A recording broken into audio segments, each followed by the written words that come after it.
എവിടെയുള്ളത് guys? നമ്മളിപ്പോൾ സൂലാണ് guys. അതെ guys, നമ്മളിപ്പോൾ സൂലാണ്. തിരുവനന്തപുരം സൂലാണ് ഗൈസ്.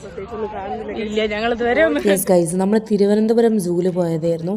ഫസ്റ്റ് ഇങ്ങനെ കുറേ കിളികളെയൊക്കെയാണ് കണ്ടത്, ഈ ദേശാടന പക്ഷികളും യമു അങ്ങനെയൊക്കെ. പിന്നെ നമ്മളിങ്ങനെ കുറച്ച് അങ്ങോട്ടേക്ക് നടന്നപ്പോൾ കുറച്ച് വലിയ ആനിമൽസിനെ കാണാൻ തുടങ്ങി. ഈ ഹിപ്പോപ്പൊട്ടാമസ്, പിന്നെ പുലി, അവരൊക്കെ കുറേയൊക്കെ ഉണ്ടായിരുന്നു. ഇവരൊക്കെ ഫുഡ് കഴിക്കുന്ന തിരക്കിലായിരുന്നു.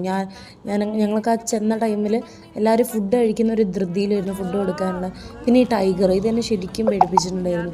ഇത് ഒരുമാതിരി ഇങ്ങനെ ഭയങ്കര ഒരു അറ്റാക്കിംഗ് മോഡിലും അഗ്രഷനിലും നിൽക്കുമായിരുന്നു. ഒന്നാമത് അതിന് ചിലപ്പോൾ ഒരു ഇതുണ്ടാവും ഈ കൂട്ടിലിട്ടതേ. അപ്പോൾ പിന്നെ നമ്മുടെ അടുത്തല്ല, അവിടെ കെയർ ടേക്കർ ഉണ്ട് ഫുഡ് കൊടുക്കാൻ വന്നാൽ, അവരുടെ അടുത്തായിരുന്നു.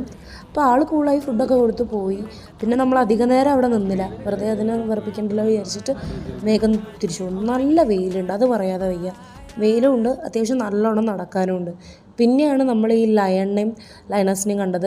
വേറെയും ഉണ്ട് അവിടെ, പക്ഷെ അതൊരു കേജ് പോലെയാണ്. ഇതൊരു ഓപ്പൺ സെറ്റപ്പാണ്. ഇവരാണ് കുറച്ചുകൂടി ഇങ്ങനെ ഒരു സെൻറ്ററിലേക്ക് ഓപ്പൺ ആയിട്ടുള്ളത്. കാണാൻ നല്ല രസമുണ്ടായിരുന്നു. രണ്ടാളും ഭയങ്കര പൂച്ചക്കുട്ടികൾ കളിക്കുന്നുണ്ടായിരുന്നു. പിന്നെ അതൊക്കെ കണ്ട് നമ്മളിങ്ങനെ തിരിച്ച് നടക്കുമ്പോൾ ഈ മ്ലാവ് കുറേ ടൈപ്പ് മ്ലാവ് ഉണ്ടായിരുന്നു.